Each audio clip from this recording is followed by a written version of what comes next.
name's Kevin Graham, and welcome to the studio-based SCREAMACELIca. We were out of our brain on the live stream for a wee while there, but now they've plonked me on a scooter, and it's going to be studio-based. It's a bit different. We're going to have guests in to talk about their journey, their Celtic games, but they're not just all Celtic fans. Today, we're joined by a Dundee United fan, but today we're actually going to go from 1990 to naughty. So it's a whole decade of fun for SCREAMACELIca today. My guest today is author, general good lad, Johnny Proctor. Johnny, how are you getting on? Good afternoon. I'm all good, mate. Pleased to meet you. It's great to have you into the studio. We've been trying to get this done for a wee while. Now the COVID thing's lifting, we can actually do it. Eh? What do you think of this Aladdin's cave of memorabilia? Last podcast I done, and I had a great time doing it. I was in a cave below the streets of Dundee, and I feel like I'm in a museum this time around. I mean, it's like, polar opposite. Mm-hmm. I'm already got my eye on a few pieces that I can't be mine's, but I'm going to dream. We might have to fight each other for the one through. Aye, for the idea to stop it there. Aye. We'll need to check you on the way out. When it gets we'll check your pockets on the way out. You're no joking, mate. You did actually mention there you're a Dundee United fan, and we didn't have any Dundee United stuff. We've got nearly every other team in the Scottish Premier League, but we don't seem to have any Dundee United stuff. So if anybody wants to send us anything whatsoever of Dundee United, we will put it in. Aye. We'll get it in. Eh? I'll get this to the troops. Somebody's going to have some fun. Everything I end up destroying the last top I put in the dryer, and I've obviously just blew the sponsor in the back, so you can't wear it anymore. So I'll put the call out. Aye, definitely. Now, as I says, we're going from 90 to naughty, and we're going to have a look at. You've got your Zico trilogy that you've written. Yeah. So it begins in 1990. The next book's 96. Then the final book of the trilogy is naughty. So what we've actually done is we've picked 3 games from each of those years. First one to start with is the 13th of January 1990, the first game of the new decade, Celtic travel to Tannadice, and it's a massive decade when you actually look back at it now, the amount of things that shaped the world that we currently live in, that happened in that decade is utterly is unbelievable. I mean, the day that game against Celtic started the decade, you couldn't have imagined what the next 10 years was going to be filled by. You were at the very start of it. And it was good that we got off to a win. Yes, aye. Well, I thought since you were the first guest, I says we'll give you a win to start off with. I mean, Dundee United are still a force at this point. I mean, for me and you growing up in the 80s, Dundee United were the Jim McLean Dundee United. You're only 3 years since you were in the UEFA Cup final at this point, and the majority, there's still some of this team that day that played in that UEFA Cup. I mean, the Dundee United team that day was Alan Main, Van der Hoorn, Malpass, McInally, Karopovic, if I've said that wrong, Dave Neary, who was signed with Dundee United in 1973. Which is really still quite blows my mind. John Clark, Kevin Gallagher, Darren Jackson, Paddy Connolly and Mixu Patalainen. Aye, I mean, there's players there. There is. Like, for somebody like me, growing up in the 80s, if somebody says, name a Dundee United team, there's a lot of names in there, I'll go, that's the Dundee United team that I actually remember. Eh? Aye. Going to Tannadice for Celtic, there's a stat in this. I don't know if you ken this stat, eh? Celtic, when they turned up to Tannadice this day, had only won twice in their last 17 visits to Tannadice. Didn't know that. That shows you the power of Dundee United at that point. To be fair, now that you mention it, it's me being a young Arab starting to go. Losing to Celtic at Tannadice. Yeah, you're right. Losing to Celtic at Tannadice wasn't a thing. To be fair, losing at Tannadice to anybody was generally not a thing either, because we were so good back then. But well, considering we're living in this age where, no doubt you're aware if you're a stats man, that we've no won at Parkhead since 1992. So when I saw that start, I went, that's unbelievable. If you say to the younger generation now, they would go, nah, you're talking rubbish. Aye. You go, no, we're not talking rubbish. I went to my first game in 1981, and growing up during the 80s and going to watch Celtic, mainly at home at Celtic Park during the 80s, I can hardly ever remember us beating Dundee United. I can always remember Dundee United coming to Celtic Park and getting a 1-0 victory. Yeah. One of my earliest memories of going to Celtic Park is Dundee United beating us. And whoever scored, I really wanted the person to score. In my mind, the guy that scored was always Davy Dodds. But I've checked back the records, and it couldn't have been Davy Dodds. But whoever scored jumped to advertising boards, ran past the wee disabled cars, the wee blue cars. the wee blue cars, to the pocket of Dundee United fans in the away end. And I can, if I shut my eyes, I can picture that clearly. Was that a midweek game? I can't actually remember. My memory. The games are that old. Yeah, I mean, I'm the same as you. It's like I vaguely, but even then, if it was before '83, chances are I maybe never seen it. But I mean, the one I'll always remember vaguely is the 3-2 at midweek game that literally won us the league. If, you know, everything changed if you beat us that night, but you didn't. I think we got a guy sent off and we beat you 3-2, and then it just set us up to. It set us up for the league title in 1980. But I do believe we wouldn't have won the league if we'd got beat that night. You look at that early period where you've got Alex Ferguson at Aberdeen, Jim McLean at Dundee United, Billy McNeil at Celtic. I mean, they're a big three, and at this point, Rangers are no mentioned. No. Because Rangers are no a force, or they're no a force until Souness arrives and pours their money into Scottish football and completely kills the game.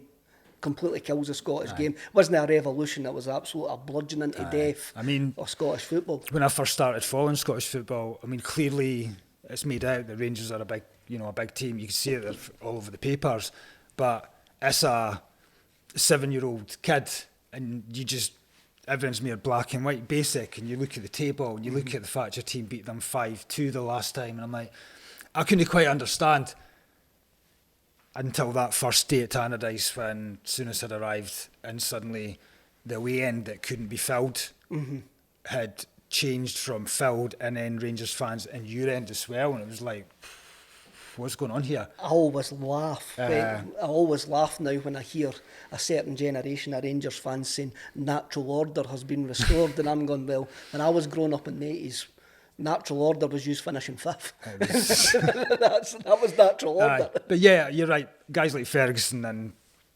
Jim McLean, I mean, I think Rangers may have tried to get both. They definitely tried to get McLean, and I mean, I think he came that close. He did. To go in. Literally, didn't he turn up for the match on the Saturday? We gave it to the caretaker whilst he just got his head together and.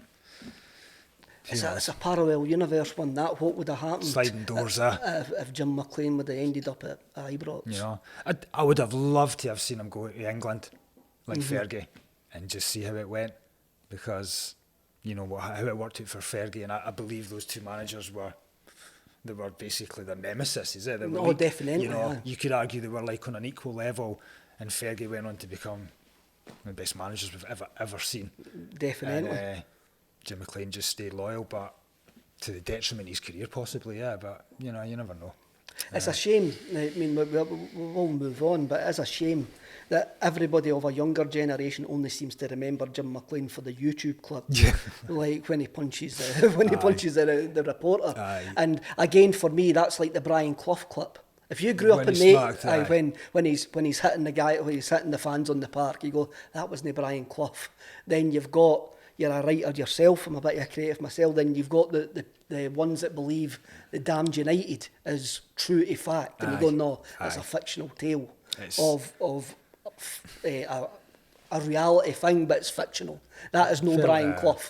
Exactly, yeah. But when you see the actual footage, that's all you can go by. I feel bittersweet about that for McLean, because I didn't want that to be the thing people would remember him from.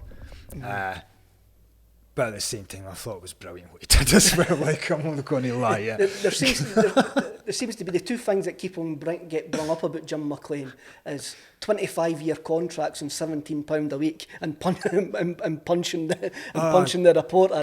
And you go, that's not how Jim McLean should be actually remembered. That's not at all. I think you speak to any of those players that played under him. I mean, I don't know if you're aware, but we've just unveiled a bronze statue at Tannadice of him. It's been in the works for a while. It got launched the day before the derby. And given it its due, it's actually a bronze statue that looks like the person. You know, like brilliant. It's not like a Ronaldo one at the Madeira airport or anything, but it looks good. And he's holding the league trophy. And like, you know, you ask all those guys how, if it wasn't for him, you know, their career wouldn't have been what it was. Definitely. I'm looking forward to getting back to Tannadice again. It's one of our favourite away days, and which it seems bizarre. Obviously, Tannadice and Dens is on the same street. You can get a ticket for Dens, no problem. Trying to get a ticket for Tannadice as an away fan is completely... We go to the same pubs, we do everything the exact same, but Tannadice actually just seems more... Trying to get a ticket for the Shed at Tannadice in the away end is unbelievable. I've heard that for you, I've heard it for Aberdeen fans, Hearts fans. Me personally, I've been in the Shed once in the past 20 years for a cup game. I suppose you guys aren't sitting down anyway, are you? No, we're not. You're standing the whole time. No, we're not. Which is fine because you can't sit down in the Shed because you can't sit down. It's like an EasyJet flight or something. You can't sit down in the Jerry Care either. But no, I hear it a lot. It's like you're saying, it's a good amount of pubs. You can walk to the ground for the train station, for the pubs. It's a lot of people do tend to miss it. It was one of the way days that we missed. When you did get relegated, it was going, oh no, we've lost Tannadice. Oh no, we've still got to go to Dingwall. A lot of people think that same way. You see on Twitter, you know, like a lot of people wanted, in the disrespect to the teams, a lot of people wanted Kilmarnock gone because they didn't consider it a good away trip. You know, it's just Hearts and Aberdeen, which you can understand. Hamilton as well. Hamilton wasn't a good away trip either. It was like walking through that. I'm still pinching myself. Hamilton got relegated, to be honest. Like, you're like cockroaches in an atomic war, eh? They would survive. It's like just to spite everybody that would stay. And now they're even struggling in the first division. Is that right? So it's bizarre. But that wasn't a good away trip. No, it wasn't. I mean, walking through that multi-storey car park to actually get to the way end was utterly bizarre. Sure. For the younger guys who watch this podcast, I'm going to read. I mean, this game, Celtic got beat 2-0 with 2 goals by Paddy Connolly, who was a United hope at this point, and he's probably more famous for the phantom goal against Partick Thistle, where I can't even remember the referee's name. Didn't give it. Les Mottram. Les Mottram. I'll tell you, don't worry. So Paddy Connolly scores 2 goals. He's 19 at this point. He scores 2 goals in the 36th and the 44th minute. The attendance at Tannadice that day was 16,635. That's a phenomenal attendance as well. When you look at it's only Hibs and Hearts can get any Hearts and Aberdeen can get anywhere near that. Aye, I mean we're personally now and when you see the capacity of a stadium, exactly that means that it's not going to be that on the day for whatever reason, segregation. I think your best is 14.5 now. You know, if we've got like an away team that's going to fill the bit as well, or like the derby last week, the derby a couple of weeks ago. It's like we've now taken away the Shed from Dundee. I think it's going to be permanent now. It's one of those, like, if we can fill it, why are we giving it to you? I mean, you can moan about it, but you look after your own club. But even then, it's 16. Wow. I think when I first started going, I think technically it was meant to be about 21,000, and it was always the record was 28 against Barcelona the first time round. But 16,000. Before I bring up the Jim McLean quote, I want to talk about when he speaks about Paddy Connolly and his lack of fitness. Why did Dundee United change ends?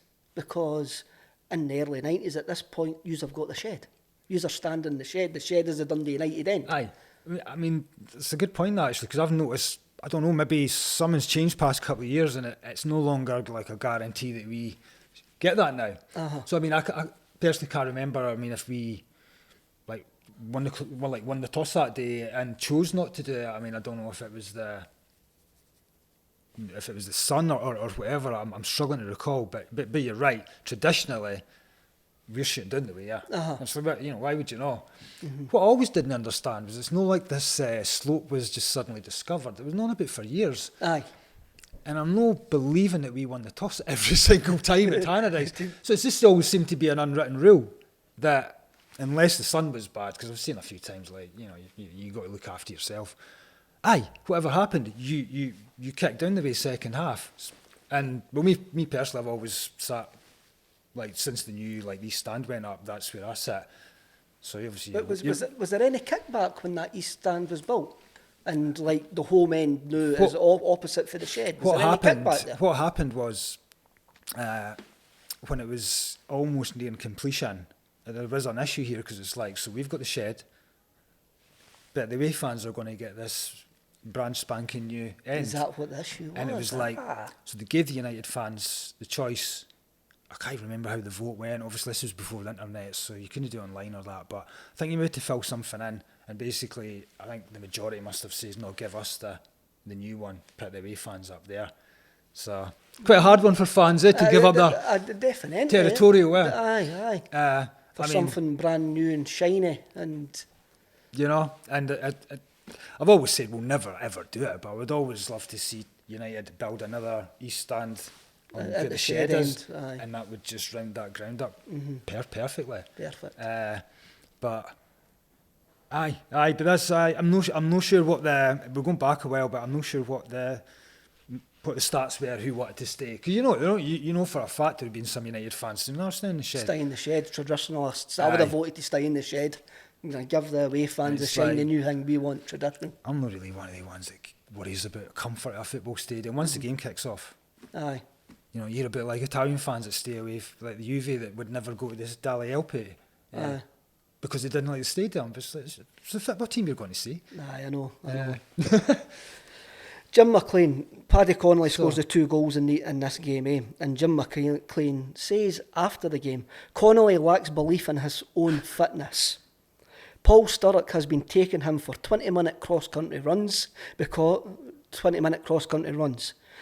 he had glandular fever. We were a bit soft with him, but really it was just because he was lazy. Now his attitude is much better. And he said that after... he says that after a 19-year-old Paddy Connolly scored 2 goals against Celtic. So he basically calls the player lazy and knew he's got a better attitude. Aye, that's pretty much as much a compliment I think you could have got for wee Jim. Mm-hmm. Just... I don't know if you remember the one, I think it was Motherwell, and we were beating them 5-0 at half-time. Mm-hmm. Tannadice, maybe 5-1. And he fined the players... because they never went and scored any more in the second half. It's maybe like a wee urban myth or something, but it's Jim McLean. Aye. I believe it. You can tell me anything about Jim McLean and I'm believing it. Well, this was actually a quote from a report by Kevin McCarra.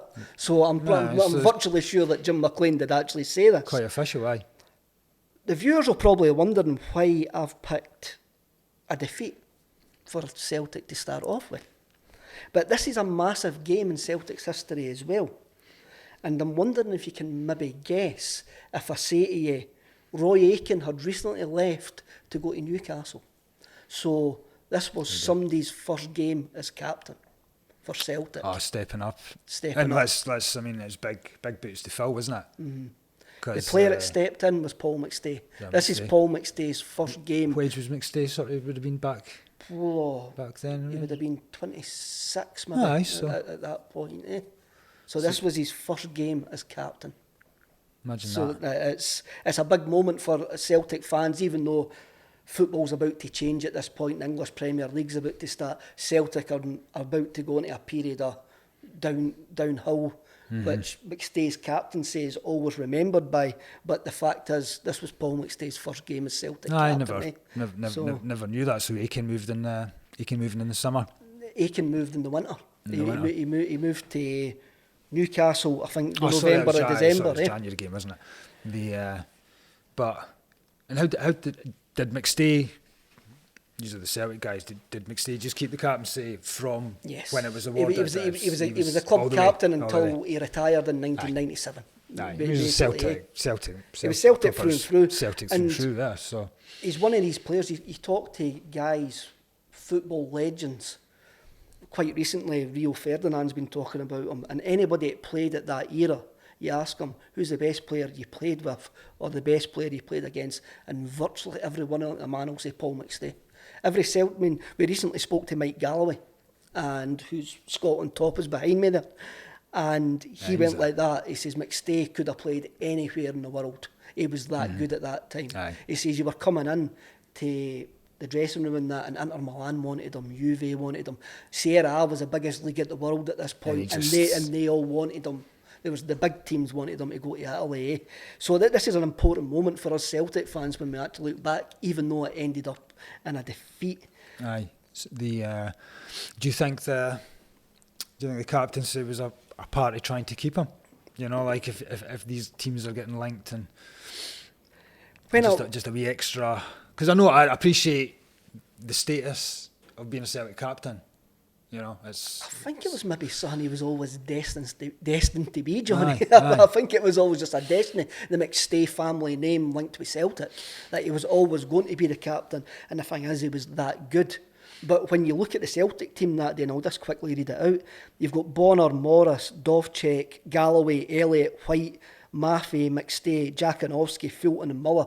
There's no many captains there apart from Elliott and McStay. Well, Paul Elliott would be a good shout, yeah, because he was a player as well. There's no many captains there, nah. So there was slim pickings, but I think that me saying it's slim pickings is actually giving Dane McStay a disservice. Of course, he was.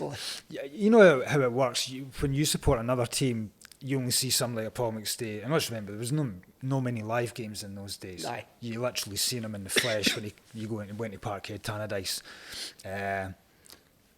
My opinion, Mr. Consistency. He never ever seemed to drop a level. You know, it's just like, and one of those guys. It probably was a good idea for a captain because I'm now thinking back, some urging the guys around him to kick on and. We had a wee mini version with Barry Robson. He was like when he was with us. You know, just love Barry Robson as well. Barry Robson. Can't even love Barry Robson. Always have a place in our hearts as Barry Robson. Gave them to use and you won the league. Yeah, so it was just like, you know what I'm saying, we were gutted like because he was like your talisman. But yeah, not having somebody like that around. So no, I never knew that about McStay. But aye, good for Connolly. The man, anything apart from, I think he's famous for goals.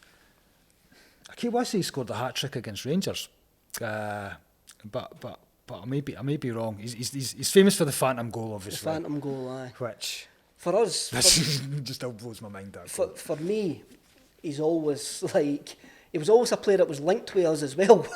He always seemed to, because he was from a Celtic background, and he was always linked to us round about that time. So was Kevin Gallagher. Darren Jackson eventually ended up playing with us. So there's a lot of Dundee United players. There's always seemed to be a traffic between Tannadice and Celtic Park. There always is. And I've seen it with loans as well. You know, like we get Ralston off you. I think we've had a few loanees over there. I thought Ralston was brilliant when he came to us, actually, and he's now getting his chance. So there obviously seems to be a wee thing. I don't know where it's getting Mark Namara and Donnelly in for a while as well, if that strengthened. But there's a wee thing anyway. Armstrong, Gary Mackay-Stephen as well, going that way. Stuart Armstrong's went leaps and bounds since. I always knew he would. He's just like, he is a player, and him and GMS. I like GMS, but at the same time, I thought GMS was mere a fancy trick guy. Sometimes he just wouldn't deliver, but Armstrong was the guy that you knew would. GMS needs to leave Hearts first for me to actually look at him in a good light while he's still playing for Hearts. We spoke about the football change, and it's 1990. We've had Acid House, Manchester, is still ongoing at this point. Still kicking off at this point. De La Soul had an album out, 3 Feet High and Rising, which was released in '89, which kind of summed up the hippiness of that time. Everybody was saying Setting Summer of Love was meant to be 88, but then you've got Manchester 1990. You've got Bez on top of the hotel in Ibiza. You've got all of that. For me, there was a song that was released that year in 1990, which sums up 1990 for me, and it was Groovers in the Heart by Delight. That's a tune. They were a New York trio, and the track was basically, one of them was a DJ, and it was a mixture of, I think it's got 43 samples on it. It's got loads of samples on it. The main one being the bass line is Herbie Hancock, Bring Down the Birds. And the bass line is utterly fantastic. Q-Tip for A Tribe Called Quest does the rap on it, and Bootsy Collins does backing vocals on it. It's madness, all the things put together and how good it sounds like, all these ideas. I think, I may be wrong, but I think that song has got something like 5 or 6 producers across the board. Fries my brain even to try and, like, 6 people all working on the one thing that comes out to be that song. But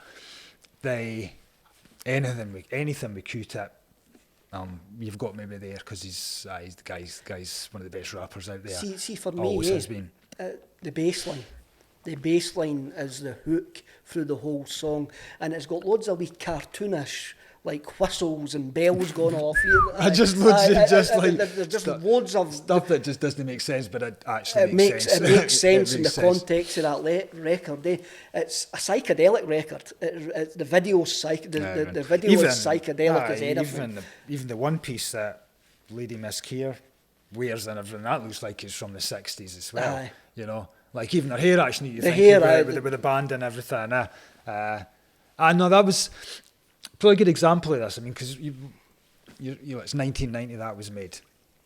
Going back a couple of summers to 19, and some DJ, whoever it was at Defected, the festival they do over in Croatia, and somebody played it in amongst their set, just in the beach stage, maybe like 4 o'clock, 5 o'clock in the afternoon, and before the song had been played, because the beach stage is not really few people dancing. They're all having sunbathing, having drinks and all that.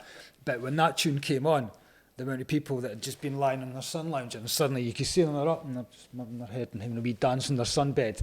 And then when it went away again, just like back down. So even almost 30 years later, still bangs. It's still. See, for me, it's one of these songs that can't be remixed. No. You couldn't make that any funkier than what it already is. You couldn't do anything to make that song better.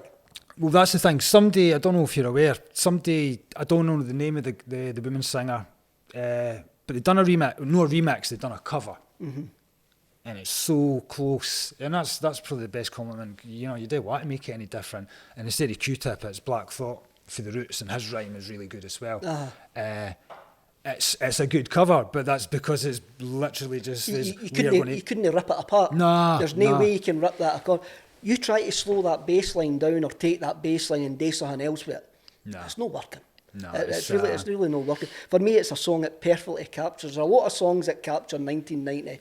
I'm a mere Manchester guy, and you're a mere electronic music guy. But if somebody says to me, name a song at Hingleys that sums up 1990, I'll go, well, a song that was a massive hit was Delight, Groovers in the Heart. And as you say, you can play it 30 years later and it will still fill a dance floor.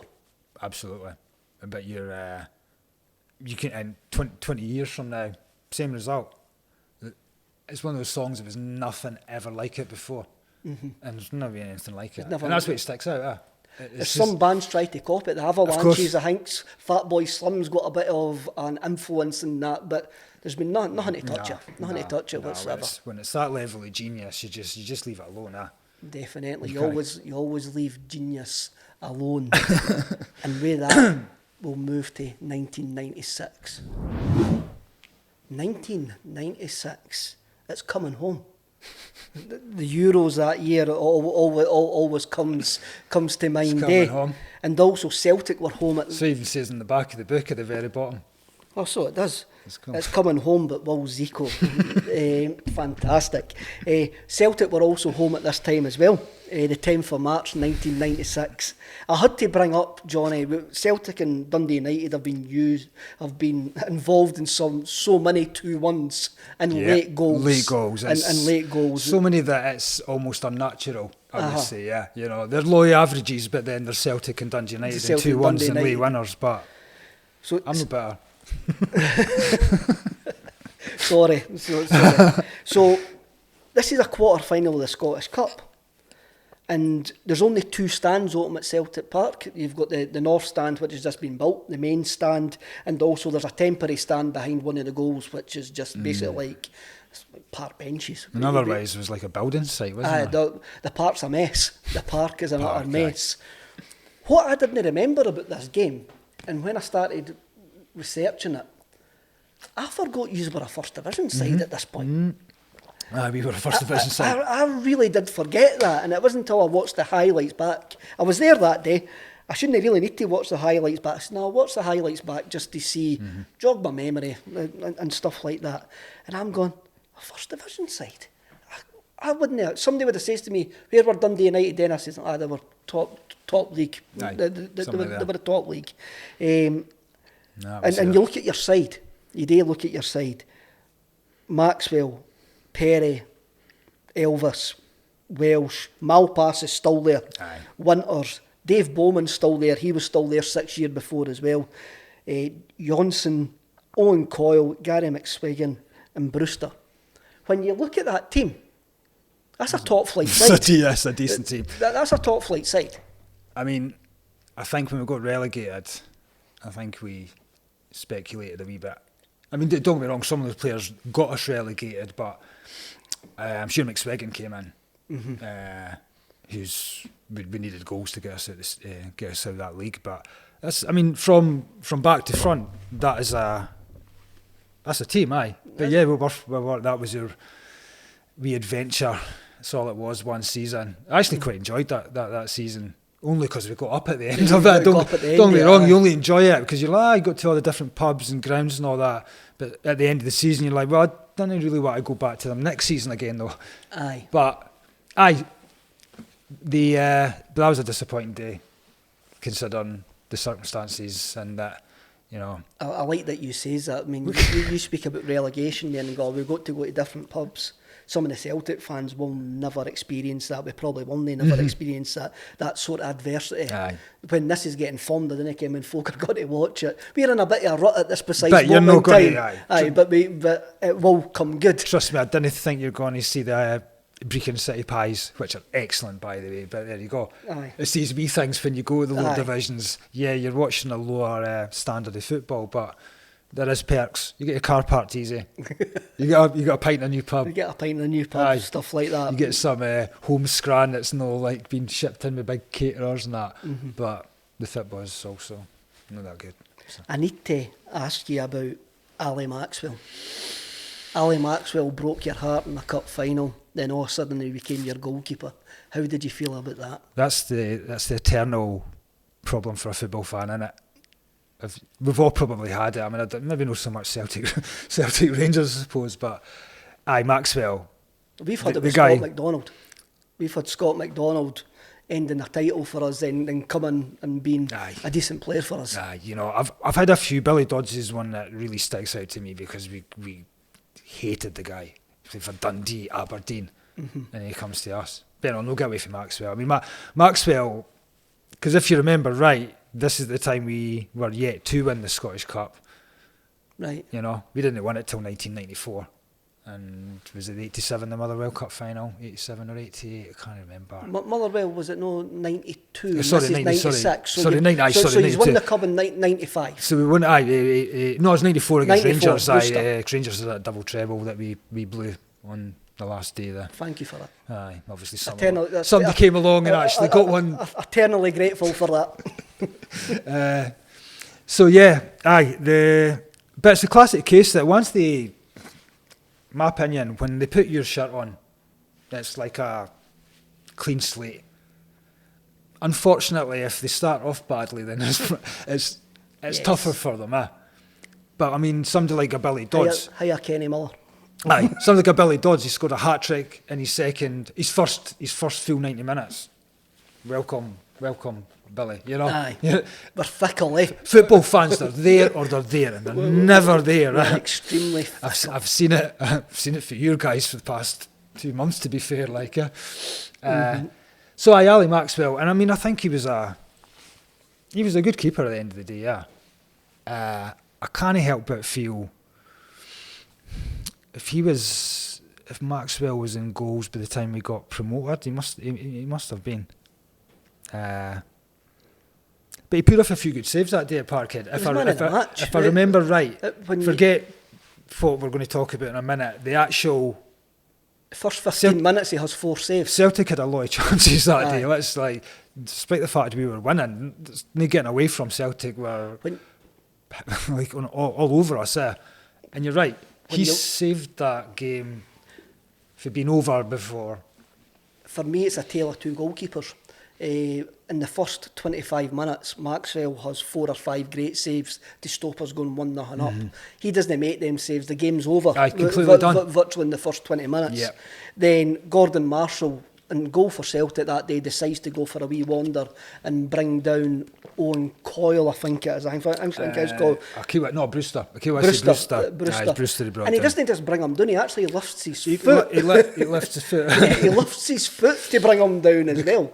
Because the argument was, I mean, once again, the mentality of somebody like me over the years going to somewhere like Glasgow, your expectations, this is the flip side for fans. Your expectations look on Saturday or Sunday, I thought we'd have got a penalty and a sending off, but we got neither. If you remember right, Marshall didn't even get a card for that. I know it's. And it's just like, it was the sending off, man. Come on, you gave the penalty. I'm sure my 20-year-old self would have said, "Oh, that was the correct decision." But now looking back on it, I'm going, "How did he not get sent off? Why did he not even get booked?" It's like, I remember the commentary is like, "I think Marshall's got a problem here," giving all that. Brown commentary. He might have done, but Scottish referees, sorry, Dick. So penalty, but nothing. No, you're fine, mate. We'll just forget the fact. I know. As I say, looking back on it now, I'm like, that's weird. Yeah. How did that know? It's last Martin, like you're saying, he's lifted his leg. It's hardly a clipped him. No, it's like you stopped him. And see, from a Celtic point of view, Johnny, sending off Gordon Marshall probably would have done us a favour. He's not fondly remembered as a Celtic goalkeeper. Right? He always had a mistake in him. And for us, when we look back on Tommy Burns' side, what a fantastic side. The side more warmly remembered than some teams that have actually won stuff for us because of the football that we actually played. They were almost like not a direct comparison, but you remember Brazil 82. They never won, but they entertained people. It's like, and you're right with that Celtic side. If somebody says to you, name the Celtic League Cup winning side in 2009 at Bet Rangers in extra time, we would struggle. But they say, name Tommy Burns' Celtic side, and we go, oh yeah, that's that Celtic side there.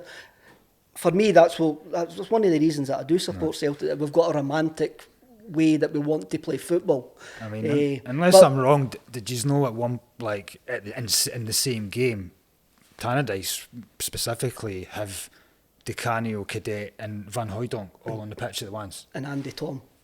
It's like brilliant. Even thinking about that, it's absolutely brilliant. For me, Tommy's weakness was goalkeepers.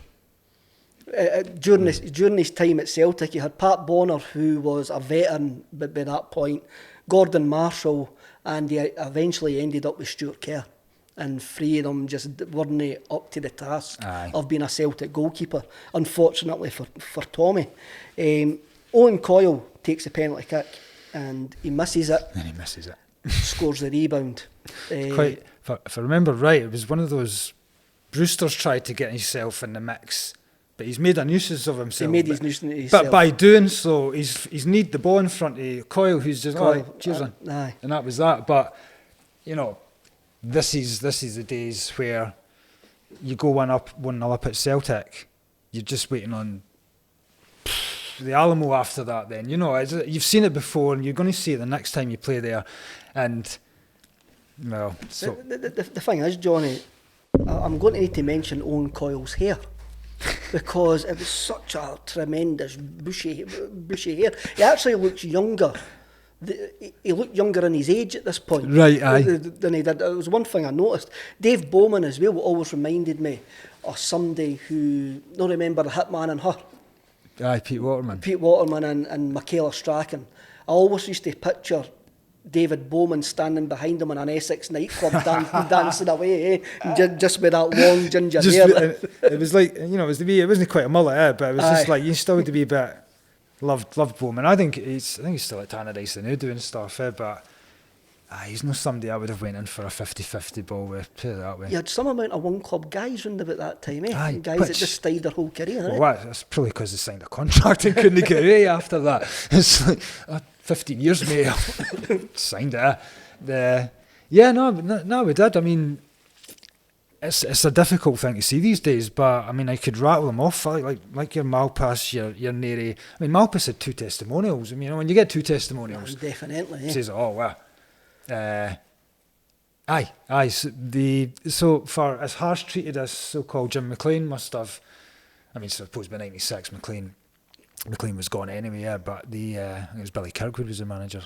Players obviously enjoyed the club and the surroundings and the homely feel of it. And that, you say, I think must have been something like that. It's one thing I always remember about Dundee United. They always seem to have longevity and like consistency of their squad. There was always players that would come back. You go, "Are you still there?" Aye. And they would never be anywhere else. We didn't really do nothing after you scored the penalty. The first half hour we've battled you went 1-0 up, and then we've really struggled after that. All the chances I can remember is up the building site end. Is at the building site end. There's no chances at all in the second half until we get a free kick, and the difference makers on our side. Big Van Hooijdonk manages to outjump the boy Welsh and score a great goal. It was a bullet header, wasn't it? It was a good header. It was a good header. Nobody's. It's his ball. Put it that way. When it comes across there, forget everybody else. For all the faults of Van Hooijdonk, and he proved to be a infant terrible in nearly every club that he went to after us. And we fell out with us at the end of the season as well because he wanted a pay rise. He was a good striker. Then he goes to Feyenoord and basically wins them the UEFA Cup. Great free kick taker. He's probably more welcome at Celtic Park now than what he was. Than he was. Then, but no guarantee. There's no taking away.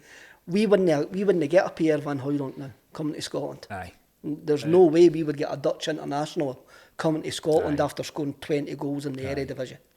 There's no way. Oh, no, of course, no, they're off bigger leagues after that. But the change days. I mean, I see he's getting Van Dijk. You know, that was a bit of a coup when you see what that guy turned out to. So we gems, you just got to know where to find them.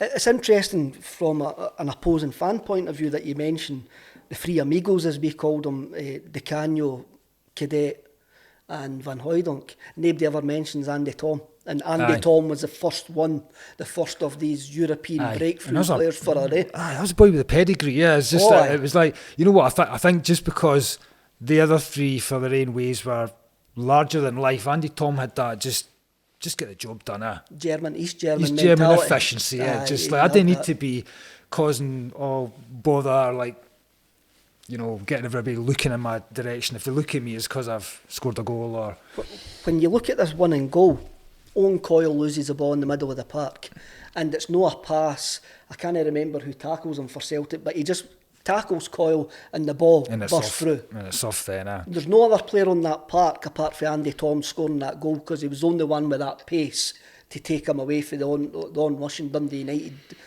The Dundee United defenders that were trying to rush onto him. If that ball had fell to Van Hooijdonk's no scoring.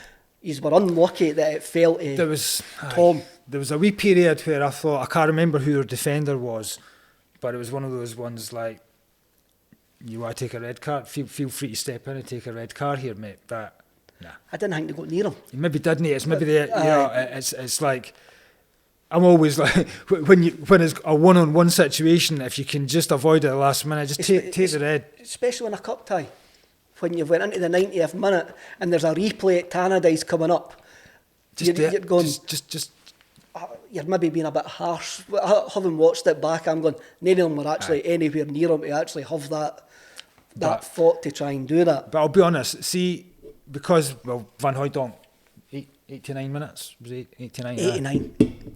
And I actually turned and I said to my mate, stupidly considering the Parkhead experiences, I turned and I says, oh, well, replay through the week then, Famous last words. And then when Tom scored, he looked at me and was like, no, it's not. What was it like being in that wee corner at Celtic Park? Because obviously you've just got a one main stand and it's like... It's just what, you know what, it's no different to what sort of Ibrox sort of would get, you know, give you just like... I have to say, you know, when you're an away fan and you go to Ibrox or Parkhead, I suppose it all depends on who's above you. But it could be an uncomfortable afternoon, just like you're just 1,000 of you who's just stuck in that wee bit, you know. I've had pies and everything pelted down for Ibrox, like, you know. But it was just, I don't know, it was one of those days where we're a first division club, so suddenly it's like, right, we've got a chance to fucking, you know, to go. He's had quite a large support that day. Sorry, he's had quite a large support that day because you have to give more tickets to in the Scottish Cup at that time. Because of the... Or you did at that time anyway. I'm not too sure if that's still the rules. And he's had a great bounce when you scored, when you have a look on it on the highlights. And then it was just the usual heartbreak after that. And that's the thing, no matter how many times it happens, it doesn't make it any easier. You don't just go, ugh. You're just like, not again. Aye, I know. I remember the 88 Cup final. We were in the family enclosure, and this is a bizarre story. And there was only there was a family of Dundee United fans in front of us, and obviously McAvenny scores the winner, and there's one of the Dundee United fans in front of us, inconsolable, and my dad walks down to him and the family and says, oh, "I'm sorry, it was used again." Like, he was really apologetic. It was used again. Bizarrely enough, the guy that was greeting, there was two boys there, one of them was greeting, one of them was fine. The boy that was fine, I worked with him 12 years later. Just bizarre. And we didn't know each other, and we got talking. He was a Falkirk fan, actually, still is a Falkirk fan. And he mentioned that story, and I went, that was me and my dad. I was like, I was there. That was me and my dad had that conversation, which I found really bizarre. That's a small world, definitely. Just obviously, you were just under the line on. You know, I fully believed in those days that you could have given us a second division team and we would have still gotten beaten the cup final at Hampden. It just seemed to be the team we had and what we won. Doesn't stack up. It doesn't stack up. It's a shame, It doesn't stack up. It's a shame, but it doesn't stack up for the fact that we just couldn't win cup finals. St Mirren, Motherwell, it's just used twice. I think it was 85 and 88 when McGarvey scored. McGarvey and Provan. Once again, we're winning 1-0 last 5 minutes or something. I don't know what that was, but I know it was late on. It was late on, aye. And the winner was late. I remember Hamish McAlpine no bothering to go for it. Hamish McAlpine, who also played for Celtic. Did he? Aye. Yes. I didn't know that. Aye, Hamish played for Celtic in a pre-season in 88. Right. He played for Celtic. Just a wee fill in, just for a game or something? It was only for a couple of games. Hamish McAlpine played for Celtic. Because he went to. I played for a few after us. I know he went to Wraith Rovers, but you actually see him at Hospitality match day at Tannadice. He's still a character. Like. Again, me and you grew up during the 80s. Hamish McAlpine was always a great panini sticker. Just with that moustache and the way that he looked. He used to swing on the bar and stuff, and see him take the odd penalty now and again as well. I like to be penalty. I like to be penalty as well. But he's a character. It's always the same. Have you seen the Twitter feed where the guy says, "What age do you think this footballer is when this picture was taken?" Yes. Why did guys in the 80s, when they were in their early 30s, look like they were 50? Because that's the thing.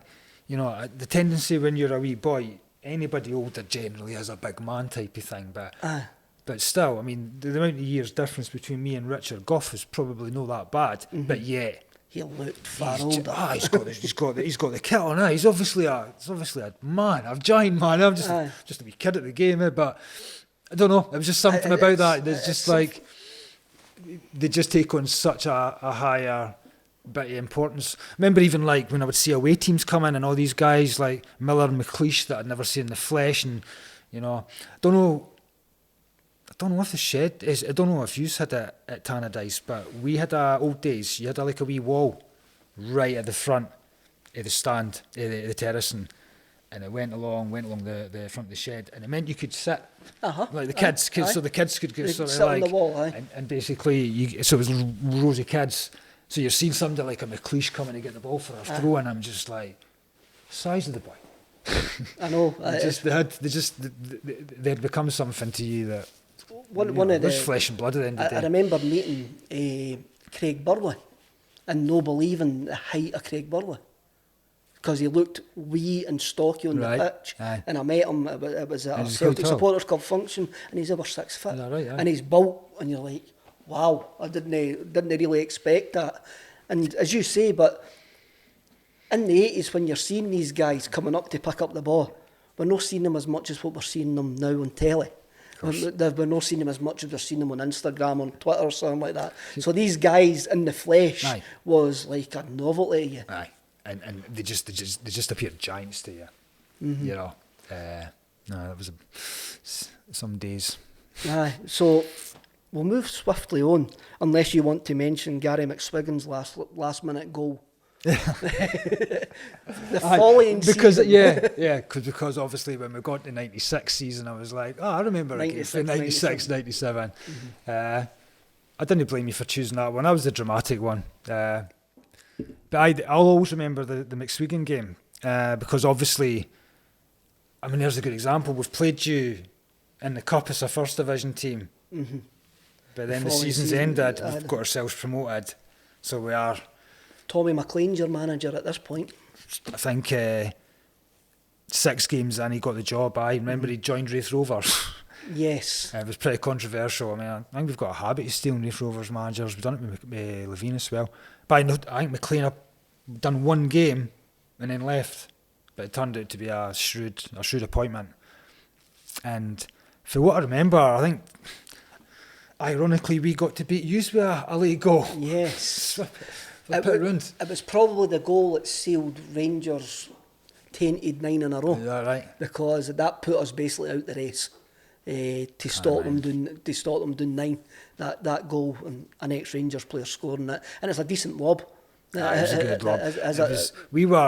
I think because we've been a first division team and now we're back, it's like, right, we need to actually kind of beat a few decent teams to actually show that we're back as such. The one thing, I mean, obviously, apart from the low, I can't really remember much about that game. I had 2 Celtic fans sat beside me, you know, like, I think we've all sat in the away end at some point just so we can get to the game. I've sat inside Ibrox and watched Dundee United in, like, the Copeland Road. It was difficult, sitting on your hands and everything, like, but there was 2 guys, and, you know, they weren't being blatant, they weren't actually shouting, "We are Celtic fans," they were just trying to be respectful and say, you know what, well, I see the game, but we have to sit here. But there was a couple of things just that you had said that was like, gave the game away. It's like, plus, United's a wee stadium, so top tier. Most people's got season tickets, so you notice the people. I've never seen them before. I've never seen them before, I know. They didn't realise that other people, regulars, noticed that, but you do. So there were clearly a couple of Celtic fans, and of course, McSwiggan scored. And like you do, like you're outpouring of joy, you just grab anybody around me, but obviously intentionally grabbed these 2 boys. I was like, "Yeah, beauty!" And obviously they tried to do a wee half-hearted bounce, but you could tell. You can't fake that. You can't. It's like, and a couple of minutes later they went. I was just enjoy the trip back. Aye. Yeah, there's no animosity or that, but I was definitely at it by intentionally grabbing them for the goal, like just like fucking yeah. That's always the case. I was just thinking there when you were mentioning that. I've only ever done it being in the away ends and free grounds that I can remember off the top of my head just now. Anfield in 2003, I was in the Cop at Anfield. Dunfermline, I've done it at Dunfermline, and Tannadice is the only other ground that I've done it. And the one in Tannadice, again, it was a late goal. Craig Burley actually scored Wim Jansen's season, and I was in the stand across for the telecameras, the big one that runs along the George Fox. The George Fox. I was in the George Fox. I think we scored in about 89 minutes to make it 2-0. We were 1-0 up, and Burley basically sealed it. And I jumped in knowing full well there was a minute left, and if I was getting horsed out, I'm not actually that bothered if I'm going to get lost out. Dating the George Fox, you're going to be fine. It's like if you, I've seen Rangers fans doing it in the East Stand, and that's a different proposition altogether. I mean, we've all done it. My worst one was, we played East Fife in the Scottish Cup. I can't remember the year. It was maybe about 96. It's something like that. And they were winning 1-0. 95 minutes. They're winning 1-0. We're at the cup. Paddy Connolly scores with the last kick of the game. And I was in East Fife end that day, and it wasn't a case of me intentionally going, yes, it just came from within. And as soon as I'd done it, and I just seen everybody looking around, and you flip it around, fairy tale of the cup, this wee team's they're literally seconds away from Dundee United, knocking them out. What a result for them. And it's the balls burst, and then suddenly they've got a guy cheering. I just left straight away. I was just like... Sometimes you know that you've just done you've just went too much, you've just done too much. We'll go to the music now, 86. Obviously, Britpop. For me, if you look at the history books say Britpop's still on at this point. My argument is it ended with Blur and versus Oasis. That was the end of Britpop, and everything after it came after that was post, and it was a bit rubbish. Always got to be a label for something. But I think Britpop basically ended when Blur and Oasis basically became front page news. But there was a band broke out in 96. Guy like yourself who's been on the rave scene, guy like me who had heard music for Agility Generation. I went, oh wow, what's that? That is a seminal album. That. But then you hear Firestarter by the Prodigy, and you're like, what in God's name is that? It was, and that this fires on mainstream, Aye, I mean it was like nothing. Well, going back to Delight, but it was quite literally nothing you'd heard before. Especially, I mean, I'm going back to when the difference as the years went on, because I might be wrong, but I think the first when I was DJing, I bought him when he came out. It was called Prodigy Android EP, and I think that was the first thing they brought out, and it couldn't be further away from Firestarter. I mean, Keith was just a dancer in those days. He never got anywhere near the vocals. I think this was possibly just before Charlie. Do you know what I mean? Because I think Charlie says it was after Charlie. I think Charlie says got on the charts, and then obviously you had your other ones, Everybody in the Place. Charlie will be 93. Charlie will be round about 93, and this Agility Generation's 94, and then Fatty the Land. So as you can see, the way they just the way they evolved, they become harder. They become more punk. They become more. It's an utter rejection of the scene that they've come for. Mm-hmm. And that's Liam Howlett for you. That's just I'm going to reject everything that people think we are. And move on. It's a brave thing to do when you've become so well known and so well liked for doing something. I see it with DJs. Like some of my favourite DJs over the past few years have decided to change their sound.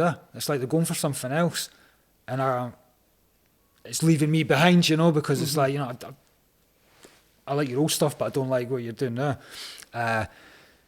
Firestarter was just...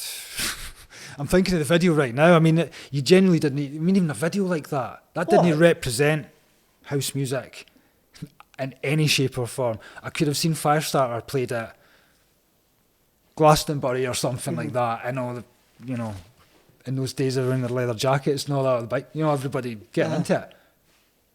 It was... And you know what? After that, I'd say they never really reverted back again. They just it became... Liam got harder with the stuff that he was doing. Keith Flint basically becomes a superstar on the basis of that vocal and that video. And he becomes a sort of... Just like the hair and everything. The hair. It's just... I was 21 at this point, so seeing something like that, it's not going to scare me. No. It's not going to go, oh, that's a bit shocking, ain't it? Because you'd seen photos of the Prodigy and the NME, that was a big NME. I bought the NME and stuff like that. But if you were... I was thinking back, and I'm going, I remember seeing Boy George on Top of the Pops and going, The first time. I'm confused here. Yeah, I think a lot of people were that day. So, if I was a 6 or 7 year old seeing Keith Flint appear on my telly on the chart show on a Saturday morning, walking about with an alligator on a chain, like you're going, what in God's name is that? Aye. And for that to be a breakthrough song is unbelievable. It shows the genius of the Prodigy, and it shows the personality of Keith Flint.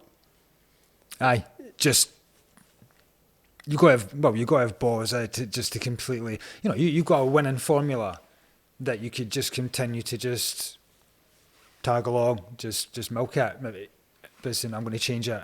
I'm going to change it, and this is how I'm going to open it. Because you seen it was like, it must have been around the same time. I'm not sure which came first, but remember Smack My Bitch Up video as well. I mean, that was something else. And when you find out at the end, it's not even a guy. You're like, what? I refuse to believe a woman just went out and had a night like that. It's like, it was almost as if they deliberately went to shock. And I'm saying it's a rejection in the rave scene, but it could actually be a rejection of the bland, right, you've got Oasis tearing it up at this point, quite Wild Boys doing, and you've got the lad culture, but they just seem to they went lad culture. You had Loaded magazine and just stuff like that, but the Prodigy didn't fit with that either. The video for Smack My Bitch Up is not, it's an artistic statement to go, we're going to, you automatically says there, he didn't believe it was a boy. He says, a woman wouldn't do that, and that was a flipping of that lad culture genius. On its head to go, what you think is not what you're seeing here, Yeah. And that's very intelligent for me. And that was and like you're saying, it was groundbreaking. By that point, you weren't hearing, and I'm sure the Prodigy would have understood this and were well, settled by it, but you wouldn't hear so much of the Prodigy playing in a club, in a night, in a DJ set. They become a live band. Aye, it's like a live band at this point. Aye, it's like, their songs were they're no longer something you can include in a set list and say, I'm going to mix that into into Firestarter. No, you're not. Aye, it's not going to work. Nobody's mixing anything into Firestarter. But I just thought it was admirable, and that I think they're making. They're not bringing new stuff out recently. They are going to bring. I've seen something. Again, it kind of reminds me of when they go the metal way, of what the KLF done with Extreme Noise Terror. They just went, we're just going to mess this up and then see what we can get away with here. It's the Britpop's here, and I mentioned Euro 96. It's coming home in that. One of the songs that sticks out for this year for me is Becast, and it's Walk Away. And the reason it sticks out for me, Johnny, is because it's what the BBC played when England got put out with penalties with Germany. That's what they played over the titles. And I always remember that. I always remember that for some... For some reason, I'm not sure I watched a different channel that night or something, because I'm sure because I always make a note to see what songs they've picked. I remember one, it was Green Day, Time of Your Life. It was just like, but it's always something sad because they've not won it. Streets That Dry Your Eyes in 2004, eh? That's like... I'm sure a Scottish person chose that one. It's not that. I mean, these Mike Skinner and that make money out of misery because that goes massive because it's been used in that context. In 1996, what was Johnny Proctor listening to? 1996, I mean, that was like proper... I mean, I'm looking straight away and I could see Ibiza, and it's totally leading me to all those types of songs. Generally no stuff that you're getting in there. Aye. In the charts. Or, I suppose some of these dance tunes do end up into the charts. Things like, Tori Amos, Professional Widow. It was Armand Van Helden remix. Remember it. Things like that gets to be referenced in the book. Todd Terry, Keep On Jumping. Things like that. No much that you would have probably seen in the charts. I mean, that's the motivation for the second book was, that was kind of like a lot of the good Ibiza years that you would spend out there, and I thought, may as well make a book. Ibiza now, I've been there a couple of times, but obviously no since lockdown and all that. I've not been for a while. It seems to be a bit American now, eh? It seems to be a bit Wayne Lineker buy £70 bottle of champagne and sit in a beach club during the day. To me, when I first started going to Ibiza, if you told me that years later I would be sharing the same club with Neymar and Messi, I'd be like, I wouldn't have even known who those guys were at the time. If you just told me like whoever the world's biggest football players were and say they'll go to the same club in Ibiza, you'd be like, nah, surely not. And then they do, and then you see it's VIP bottle service and €30 for a bottle of water, and Ibiza never used to be like that. I've not been for a few years. It looks a challenge at times. I mean, it looks very Love Island. Yeah. I mean, if you see that, you say with Wayne Lineker, Ocean Beach, it just looks like. Somebody that's actually been told me it's actually just like a compound. It looks like some paradise or something. It's actually a compound with some beds put on it and bars. But it's a case you go there, things like, and this is totally goes against what I thought Ibiza always was. You can go to this place and pay whatever amount of euros just so you can post this on Instagram. Obviously, you get showered with champagne. You go to Ibiza, you go to clubs and just like stay up all night. But I have to say, I got a wee taste of something different in the sense of me and the other half going to Croatia. That was like a 6-day thing, so I mean it was quite intense, 6 days in a row and everything. But the actual vibe, the wee village that it's held in, if it's not for the venue, it's quite a relatively small place. There's maybe like 2 pubs, 2 restaurants, so it's no like Ibiza. Like when you're outside the festival, there's nobody drunk running about. Just it was a good alternative, and I come away from the 6 days defected saying, you know what, I had a better time here than a defected festival. They just put on the whole thing themselves, and you've got 3 stages, you've got the afters. It's like a massive open air club. I think it holds about 5,000 people, Barbarella's. So you could quite literally be on the go till 6 o'clock next morning, and that's like 6 days in a row.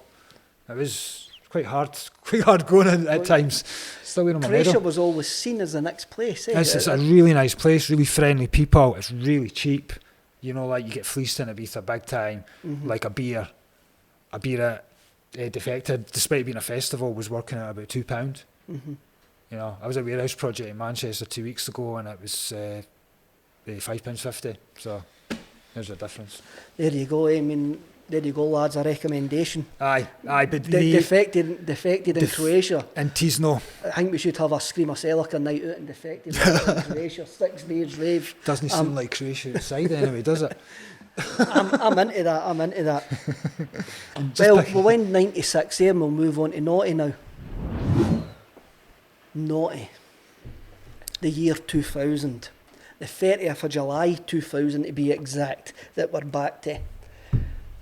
The end of the previous season, the 99-2000 season, Celtic ended against Dundee United at Celtic Park. A 2-0 victory, when bizarrely enough Jim Goodwin made his debut for Celtic. The one and only game he ever played for Celtic. Right? John Kennedy played as a 16-year-old.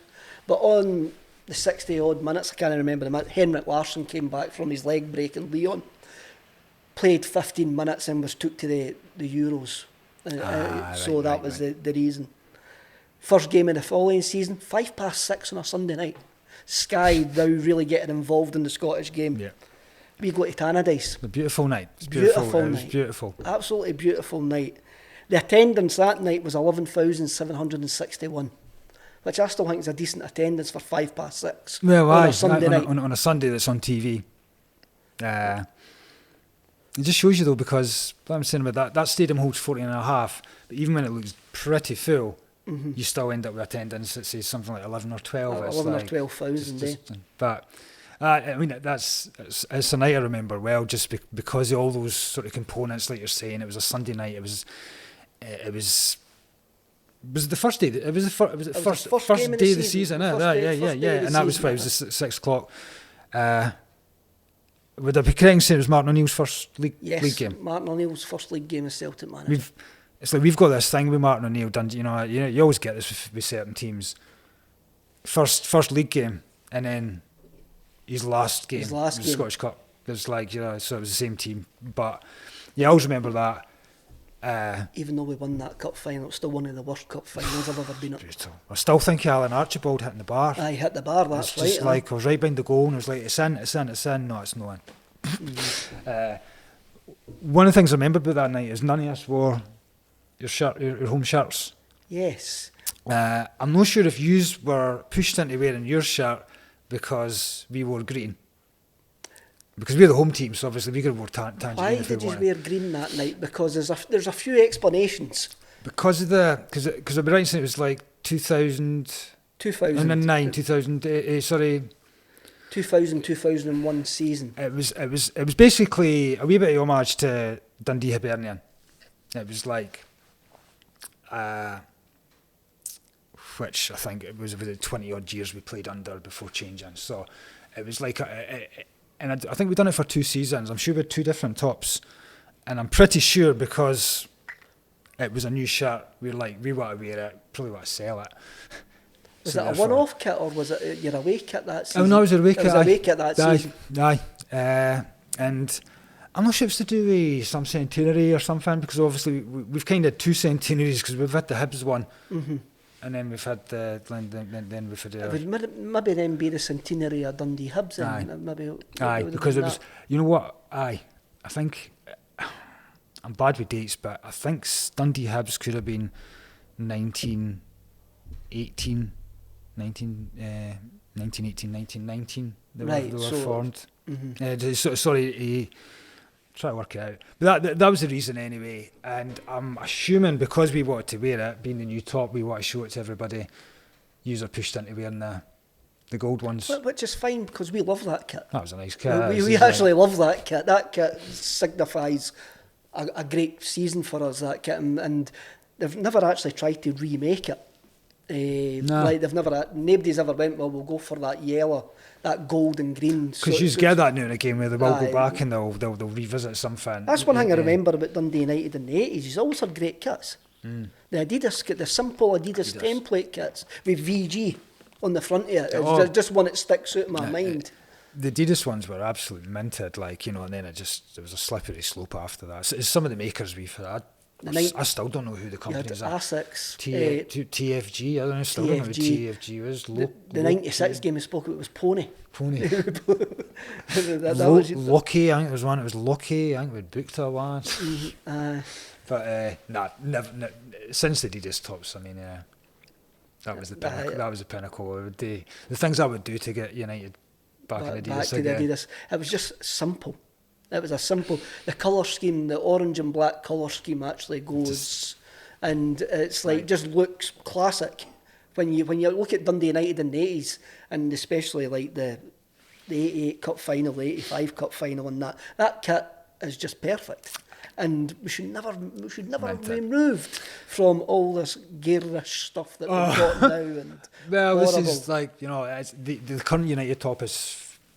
I'd say it's about 50-50 split with the fans. Some think it's smart and other ones just think it's like me, I think it's like heinous. It's, why I always wanted us to have a wee polo shirt top. I thought that would be really cool. Aye. So they do it, but it looks like somebody's, like Wolverine's just slashed the side of it, and it's but a lot of guys like it, and it's like fair enough. That's what football tops are about. I'm probably more traditionalist. Just make it simple.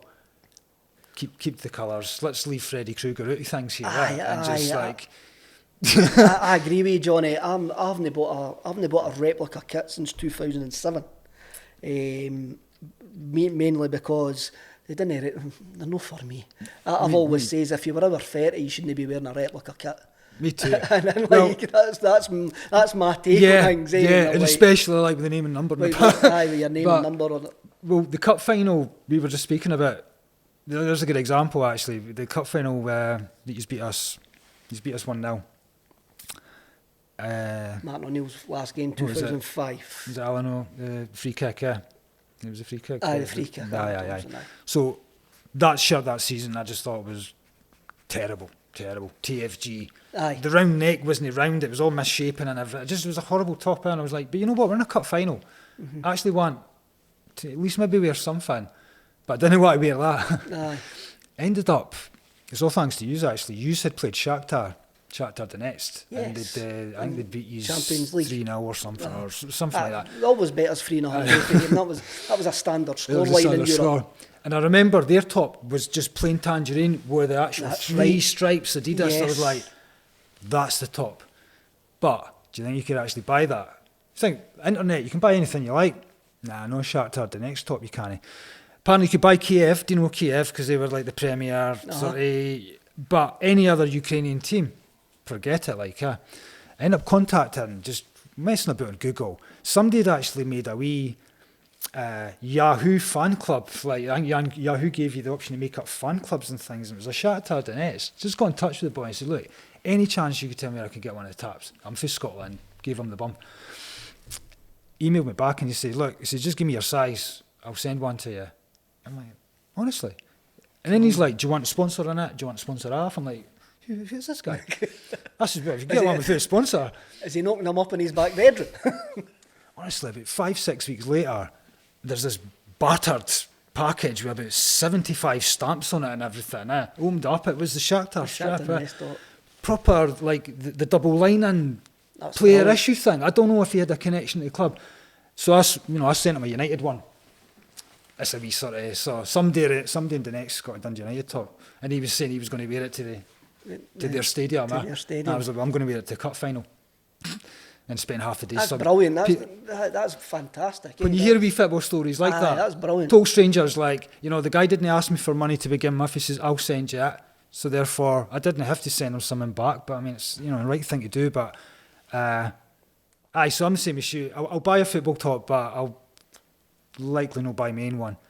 I think the last one I bought was Boca Juniors because it minded me of the Lendl. The Lendl stuff. shirt. I remember that. But it's near because of things like that rather than a current top. But I've got 2 kids now as well, so they get the replica tops. I'm just. Sometimes I would buy them just for going on holiday. I end up buying the order T-shirts of World in Motion, stuff like that. It's like, football tops. Once you got to the casuals days, it was like, you don't really want to wear a football top because you're not a kid any longer and all that. And to be fair, if I wore a football top, could have avoided a lot of hassle. You also get over the years. You also get to a certain stage, Johnny, where your football's a day out and you're going out after the game, so you didn't want to be kicking about in a replica kit. Aye. And so stop yourself from getting into certain places.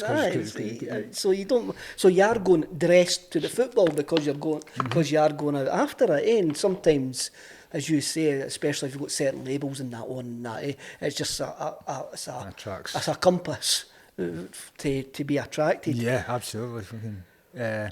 When you look at the Dundee United team at this time, it's much changed for the 96 side. You've got Alan Coombe, McCracken, DeVos, Alfro, or whatever you say that. Joffrey. Joffrey. Heaney. David Hanna, who's went back to you after playing for Celtic.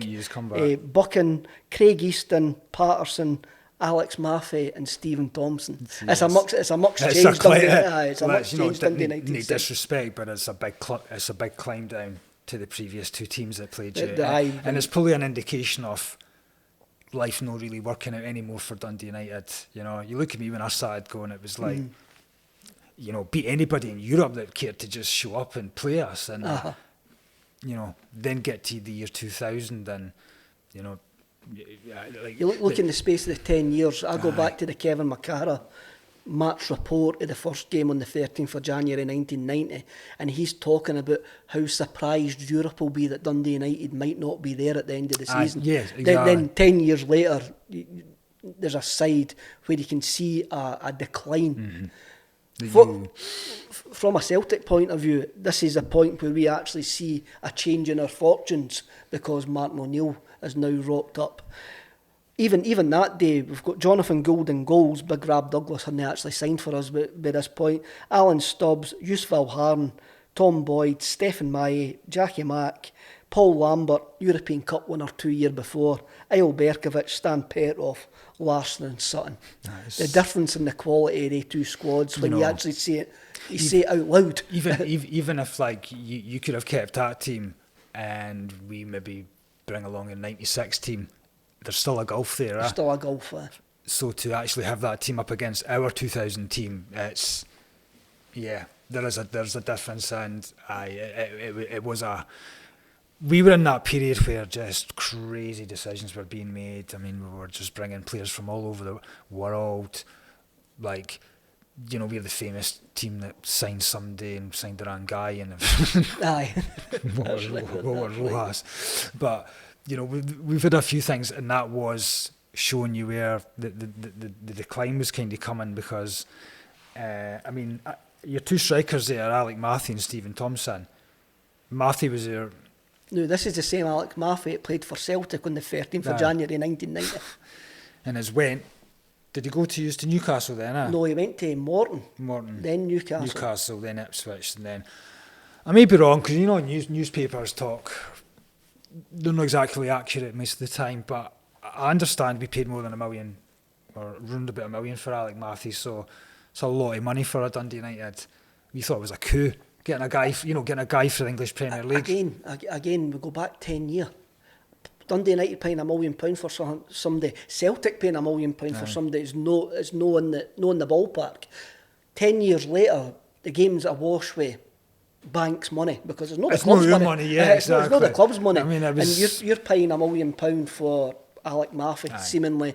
I remember St Johnstone paying 800 grand for John Spencer. No, it was Motherwell paying 800 grand for John Spencer, and you're going, where's this money coming from? It's bizarre. I mean, I always got the impression it was everybody just trying to hang on to Rangers' coattails, really. Yeah, it was like, you know, a lot of teams changed their philosophy. Look, it's like some of the guys, Hibs played the French guys and everything, you know, just... Suze was a cracking Christophe Coquard, I mean, I remember him, he was a decent striker, David Zattel, you know, I think everybody team had their wee examples of signing what other, you know, normal circumstances would have been considered pretty mental signings, but it was like, you know, some of your guys, I mean, Cameroonians, I don't even remember Missy.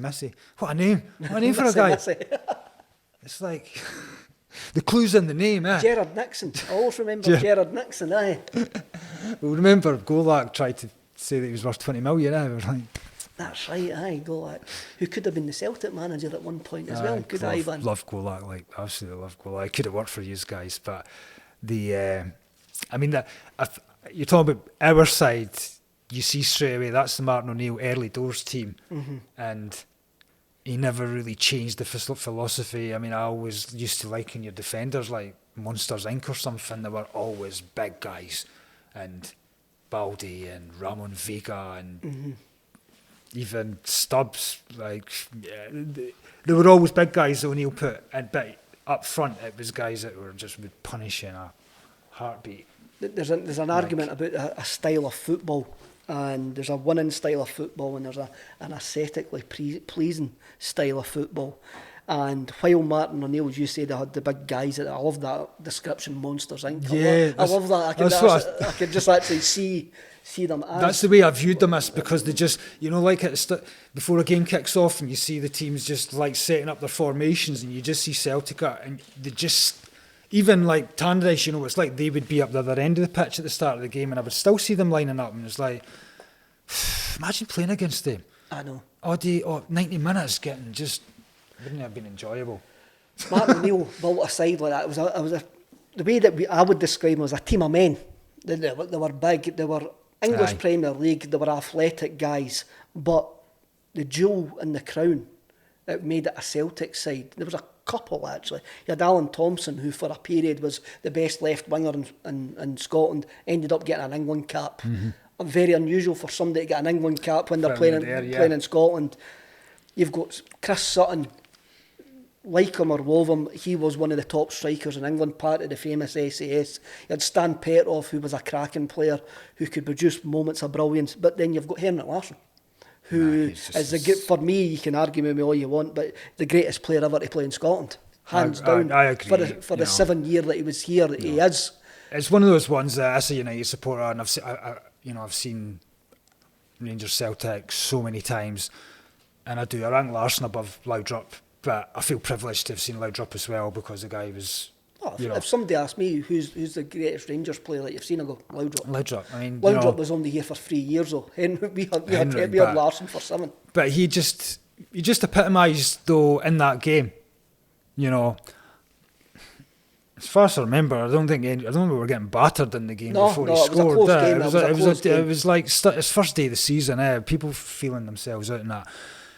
And then Larsson just does a Larsson, just as casual as you like as well. It was just like, I mean, I sit behind those goals in the top tier, and like the view I got that day, and when it's Larsson, you just had to just like, you know, you just look to your mate and just like, you can't blame somebody. You should have the boy's talented, and he just showed. On paper, you mentioned the disparity of the squad, but you're right what you say in that game. It was a close game. Aye. And memory plays tricks on you. You think Chris Sutton scored a late goal, but it was actually 60-odd minutes he scored. Aye. And we basically hung on. And this was just a change of mentality. I remember walking out the ground going, well, I wasn't there, but I remember when the game finished going, that's a change of mentality. We would have lost that game last season. Yes, and that was the feeling. But then when you look at the two squads now, you go, well, we should have really maybe walked that game. And I think that's a credit to Dundee United that day. First game of the season, big game on Sky, great summer's night. It was a perfect summer's night. Aye. I think that Dundee United team done well that night.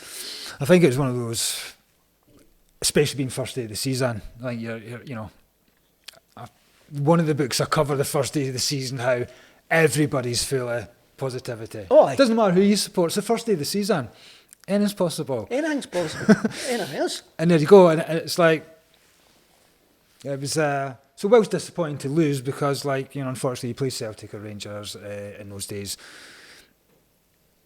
You generally, if you're going to be realistic, you know, anything can happen, you can beat them, but most of the time you're not, you know. It was quite novel on Sunday, actually, to be drawn 1-1 with yous half an hour to go. And, you know, fair dues, you did hit the crossbar a couple of times, but I've never had this feeling for a long time at Parkhead being 1-1 with Celtic and thinking, can we hang on for a draw?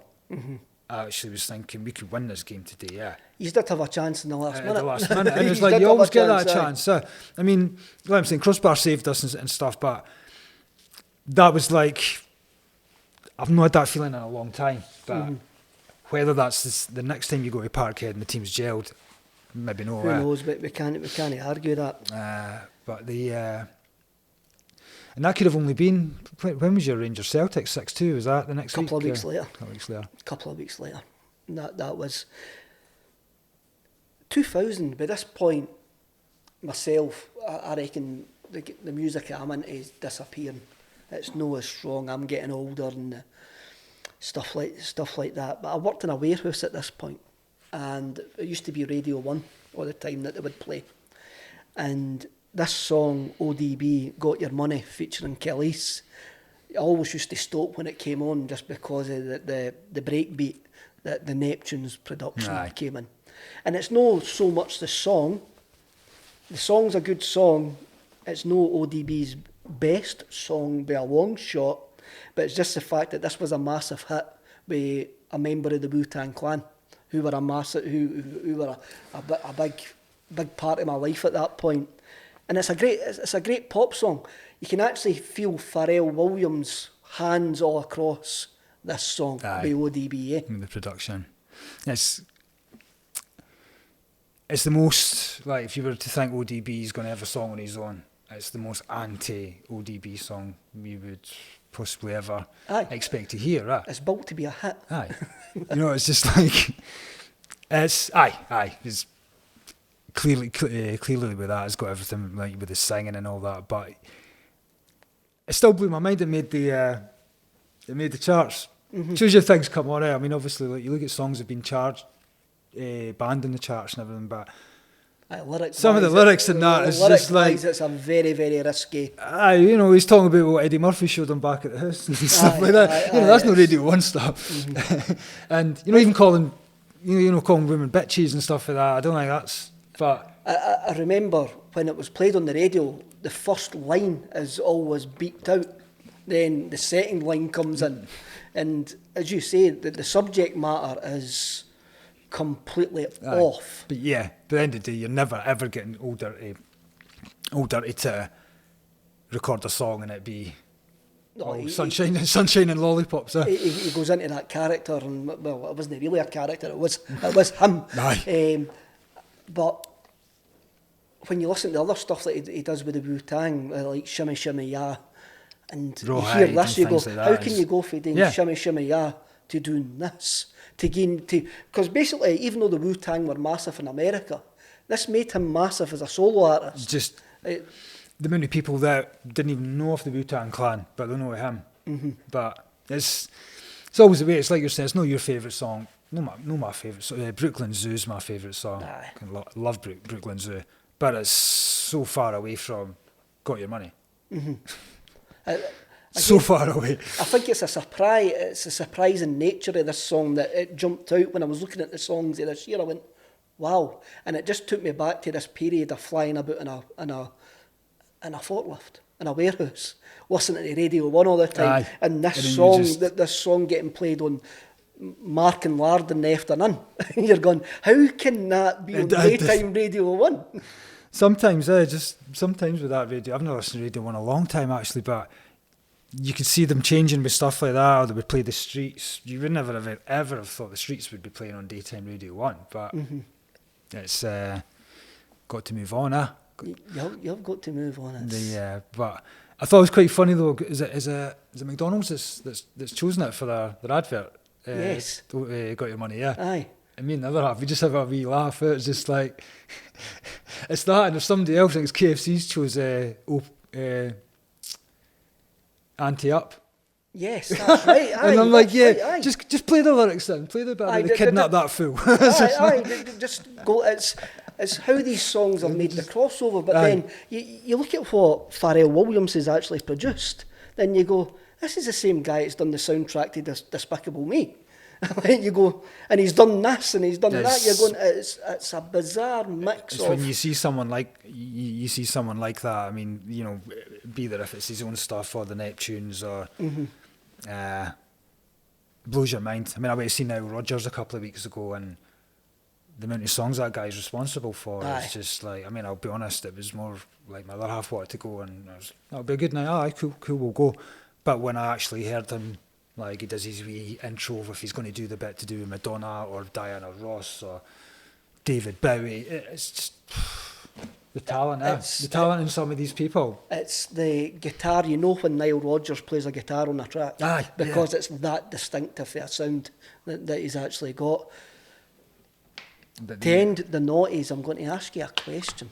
It's maybe a loaded question, but it's one that needs answered. Who is your favourite member of the Wu-Tang?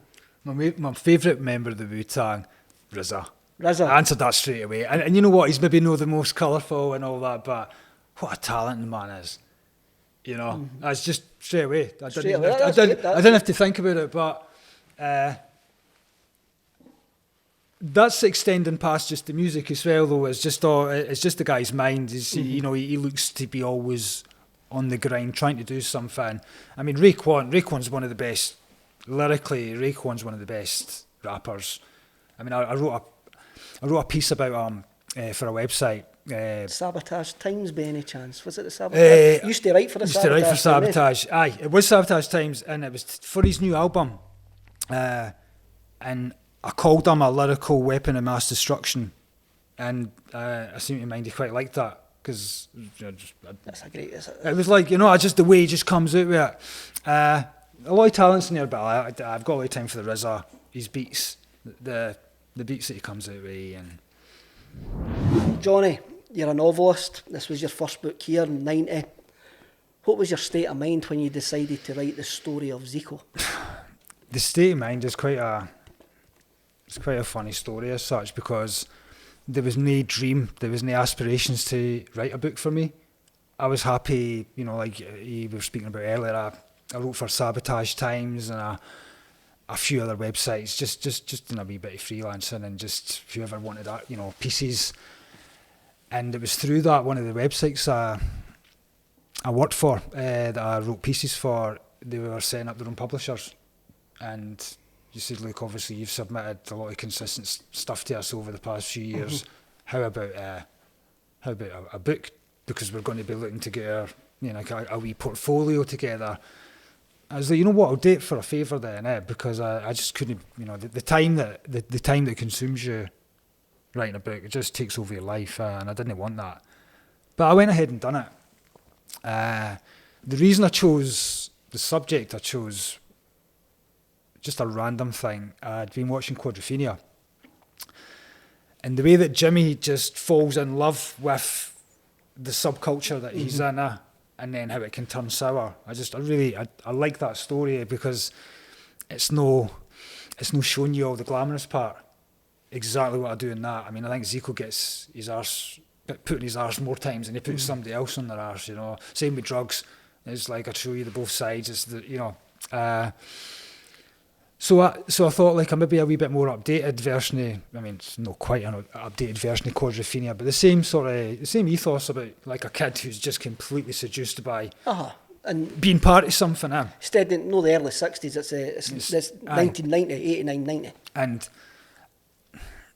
it could be argued, but my opinion is the year the decade of the 90s, or specifically 1990, but the decade was the last two sort of subcultures that have come out of Great Britain. Decades since, nothing's really came. You had the casuals, you had the house music, rave, you know. And I just thought, you know what, it was a good time to live through. If you're a certain age, it's like we lived through the 90s, but we didn't really comment on the 90s, you know, like always the 60s, and it's like the 90s seems to be switched, like missed out, but yet it was probably the last decade that what a really good time, you know, before just life started to just... Before the internet. Let's blame the internet. Yeah, you've got a good point there. You've got a good point, because I'm in a position, I mean, I know a lot of people that used to go raving years ago, well, just, you know, stopped, pick that on the head. I still pick and choose, like I'm saying, go to Defected and things like that. So I've got the luxury of being out back then and then being out like now, and I see just completely how different it is, you know. And the internet is social media. Social media the internet is good for some stuff. Because obviously you're watching this on the internet. Yeah, and you can buy my book on the internet as well. And you can buy this book on the internet as well. The internet is good for some things.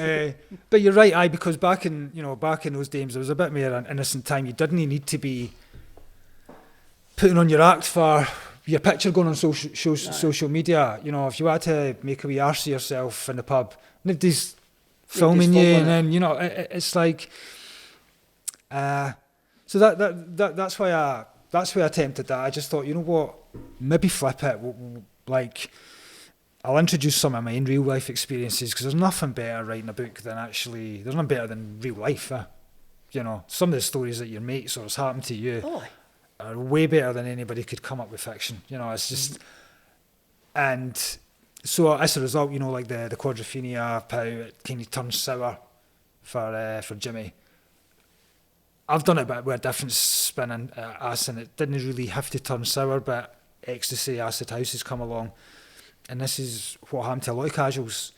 You know, they run slap bang into this, and there's suddenly, you know, the thought of you being in a big area where Hibs casuals and Aberdeen casuals, and there will be any, you know, sociable and socialising, having it would obviously end in fights, but then we come to this period, and it's not as simple as that. You hear stories about, you know, what Millwall's like. Like this was first hand for a Millwall guy that I know, talking about, I think they went to Birmingham one day, and I think Birmingham, Millwall, that's quite a category for a good, and they're gone there for fighting, but basically Millwall boys were going to Birmingham, instructing everybody, no trouble, just watch the game, because they want to get back to London to get out. To go out and have a couple of pills and just go out and to like Shoom or wherever it was. So it shows you kind of change the attitudes on people. And this is what it is, because it provides a conflict. Guy takes his first pill, experiences his first illegal rave, and then suddenly it's like, why am you running about batting people here? Mm-hmm. It's just me just like being a bit daft here with this. And you've also got the girlfriend that's basically saying he's a casual, but he's actually hid it from her. Then he comes back with his a few too many faces with bruises and cuts and that, and then has to. So it's like the. So it's obviously it's a working class story, just the Absolutely, same as Quadrophenia's a working class story. How's it been received in what is usually seen as a middle class literary world? Or has it no touched that? It's probably, you know what, maybe fortunately or maybe no. I've never seen a review. I've not seen a bad review, put it that way. But I mean, let's be honest. You know, your book can't appeal to everybody, so you should expect bad reviews. And that makes me think that it's maybe no touch to people that don't understand it. If somebody who doesn't understand it reads it, I'm not sure what they would make of it. But if you know, that type of thing. And biggest compliment I can really get is the people that's read it. There's so many times they say they felt like they were reading about themselves. Right. It mirrored who they were back in that. Which is good. Unlocks some of your own memories that you maybe forgot about. You know, just like even just reading about a song, and you might think, I remember that. Some specifically, because it's about utility, but the guys who Fife, there's a few Fife boys that were in the utility, and they've read it, and they're like, so you just wrote that about me then, haven't you? I'm just like, well, seems like it, but I didn't know. Yes. Aye. But I proper working class. I mean, as a kid, he's ready to leave high school, try to get his first serious girlfriend. It's something that I guess a lot of people can relate. And you don't have to have taken ecstasy or being a football casual at all to get that. I think it's a coming of age story. Absolutely, it's exactly. And this is the point, because it starts at the start of the decade and ends at the end of the decade. It gives you a chance to see how this one guy has grown up from a 16-year-old to a 26-year-old, you know. So it's literally it's a coming of age story. But what you've also got there is, as you're saying, the subject matter. It's appealing to guys who maybe didn't usually buy books, because they go, oh, I'll buy this because that's what I was into. That's what I done. I ken guys what like that. And what I think the literary world doesn't actually realise, there's a massive. Obviously, there is. Yeah, you're a popular writer. There is a massive demand for this sort of literature. Yeah, I mean, I've got a guy who basically he'll read the next version, and he'll like, that's me, and he won't read a book until the next year for the next one coming out. It's just, you know, it's just takes it on holiday. Yeah, a lot of people just. But I think when you read something, actually you recognise. I mean, the very first page of the book, and I think this is something we've probably all had to do at some point. Is the first page is Ezekiel's come home from Edinburgh, and he's bought a really expensive jacket, and he's going to have to tell his parents how much he spent on the jacket, and just like the grief that you get, you're like, you know, I could have got all the things I could have got for the price of that jacket. And it's like something relatable, because we've all probably had to do that and just like get grief off our parents because they didn't understand. Obviously, they don't want to wear labels like that. But I absolutely come in age in the sense that you see literally a guy who's at high school loses his virginity in it, you know, just for example.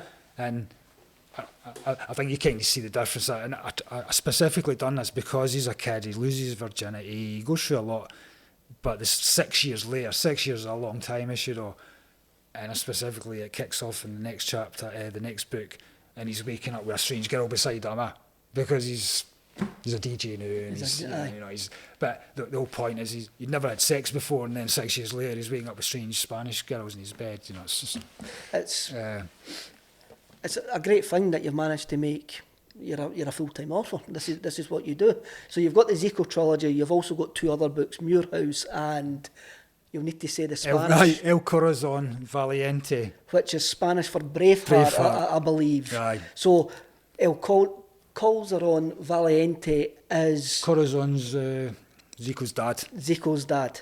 So it's an origin story. Aye. But you don't need to, if you want to buy that book, you didn't need to read the Zico story first. I think you would possibly, if you bought that first, you then would want to read them, because you're going to be, you already know that it only touches on things that, because how I've done it in the book you know, I'm not doing spoilers for anybody, but something happens to him at the end of the end of Naughty.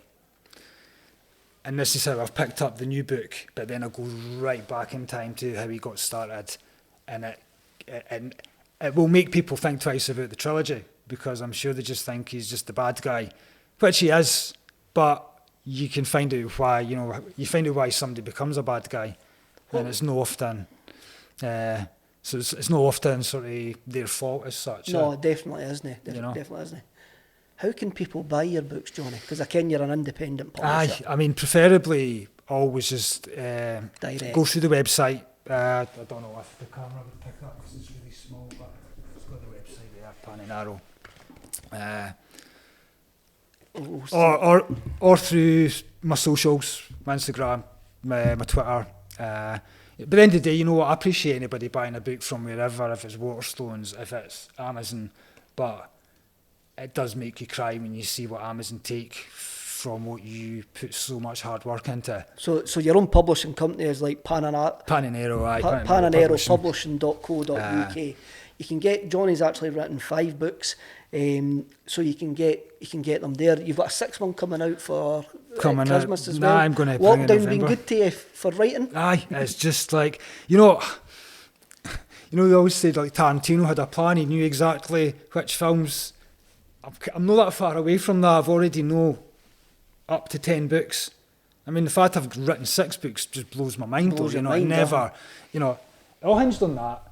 If nobody read that, then that was it. The other 9 are not going to happen. Never going to happen. I'm the type of person, I'm probably not like, because I didn't want to write it in the first place, so I didn't have that motivation. So I guess it would have been like, nobody reads it, I'm like, well, what's the point of writing another 2? Mm-hmm. To round up the decade? There has to be demand, and there was demand, like, luckily enough, and that's what led to it. I mean, the second 2 were always just on the back burner. We need to see how the first one goes, and I got enough positivity to say, right, let's get cracking. But I knew, like, when I was writing that, I knew how those ones were sort of loosely going to go. But I like Muirhouse though, because it was a complete departure. There's no drugs, there's no casuals. It's just working class people trying to get by. So that was your 4th book? Fourth book, aye. It's based on, it was a Twitter conversation that just got out of hand one night. I got told about the legendary Muirhouse Violet Sunday League team.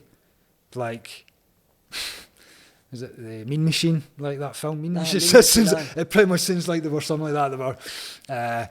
They were actually meant to be really good footballers as well, but really scary at the same time. And I was getting told these stories about guys getting sent off and going and getting their car and trying to run the referee over, goalies getting stabbed and things. You know, it was just, I thought, you know what, I could base a book around this. And it basically half and half, half's to do with the team, half's the main character's day-to-day life, where I think I educated a few in the art of stringing a bandit, which was based on, no based on me doing it obviously, but it's based on someone I know who did that for a living, you know. So I knew about the stringing. It was just like, you couldn't drive, he would pay you, he would offer you half his takings if you drove him, but you had to scout out places. It's like you get your legs broken if you go into the wrong places and do that. Definitely. So this guy, like in my book, he scouts at all the places for you to go, and we're fine. String the bandits. Here at a State of Mind Media, we always want to promote independent publishers and independent artists, and Johnny, you actually tick so many boxes. It's been an utter pleasure to have you as my first guest on SCREAMACELICA. Johnny Proctor, thank you very much. Thank you, Kevin. Appreciate that.